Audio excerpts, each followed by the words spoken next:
les brisements.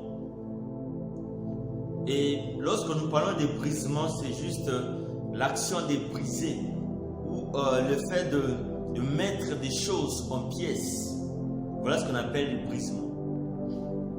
Et par rapport à ce que Dieu nous réserve, par rapport au projet de Dieu qu'il réserve pour ses enfants, bien aimé, il y a certaines étapes qu'il faut traverser. Il y a certaines étapes qui sont obligées afin que nous puissions passer avant de recevoir ce que Dieu attend de nous. Et Dieu en soi, il ne marche pas avec les gens qui ne sont pas brisés.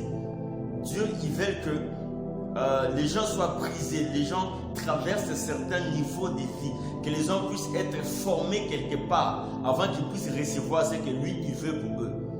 Donc le brisement, c'est l'étape qui vient avant la gloire.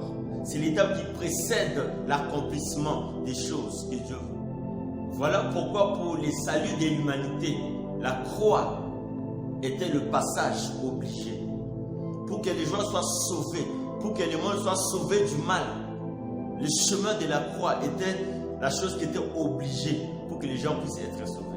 Et lorsque nous parlons de la croix en soi, en fait, c'est juste l'image de la souffrance, l'image des douleurs.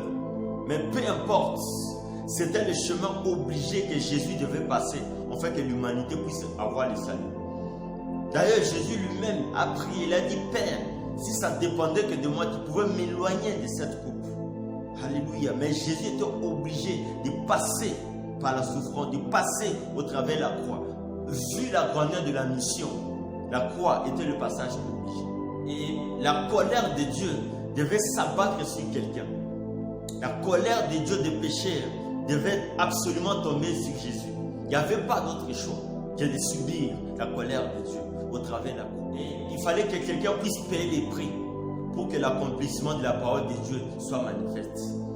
Comme Dieu avait dit au premier Adam, que le jour où tu mangeras le fruit, tu mourras. Alors comme quelqu'un d'autre a pris la place du premier Adam, la colère de Dieu devait s'abattre absolument sur la personne.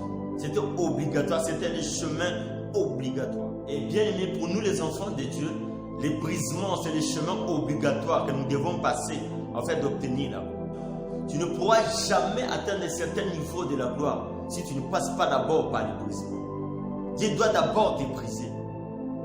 Et la fille sans intelligence, c'est celle-là qui dira que ma mère me fait beaucoup travailler à la maison. Si seulement elle comprenait le plan de sa mère pour elle.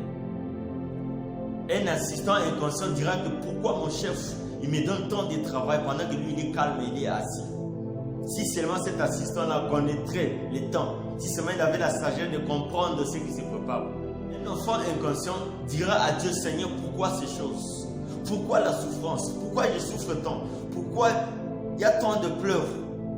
Pourquoi il y a tant de graissements dedans? Il va se poser la question. Il va se demander pourquoi je traverse ce genre de choses.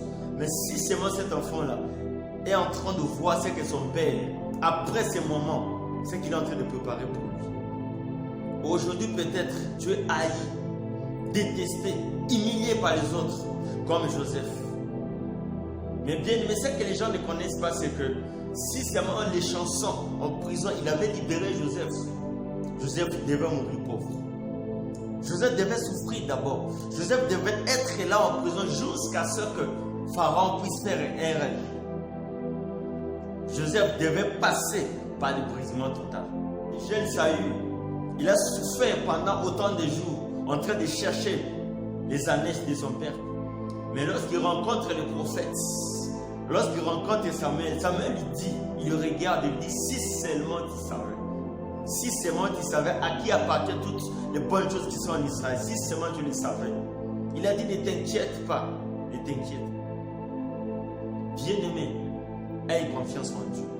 Dieu, il sait pourquoi il te fait traverser dans cette étape. Mais fais-lui confiance. Et j'aimerais parler à quelqu'un aujourd'hui. Peut-être que je vais parler à un Abraham. Que tu dois savoir que pour être le père de la multitude, il te faut peut-être sacrifier un Isaac pour posséder cette promesse. J'aimerais parler à un Bartimée aujourd'hui. Pour que tu puisses recouvrir la vue, il te faudra quelque part jeter, te débarrasser de ton manteau et de suivre Jésus pour que tu puisses voir la puissance de Dieu sur ta vie. Et bien aimé, j'aimerais parler à un Jacob. Avant que tu puisses posséder ta bénédiction, il faut que tu puisses passer 14 ans dans la maison de l'arbre. Beaucoup des échecs aujourd'hui sont dus à un manque de brisement. Dieu il s'assure toujours, avant que ses enfants soient bénis, qu'ils soient d'abord brisés. Avant que la gloire arrive, qu'ils passent d'abord par le brisement, afin qu'ils puissent tenir. Bien aimé, si tu ne veux pas briser, lorsque la gloire arrivera, tu ne pourras jamais tenir. Alors persévère. Dieu il sait pourquoi il te fait traverser dans ce genre de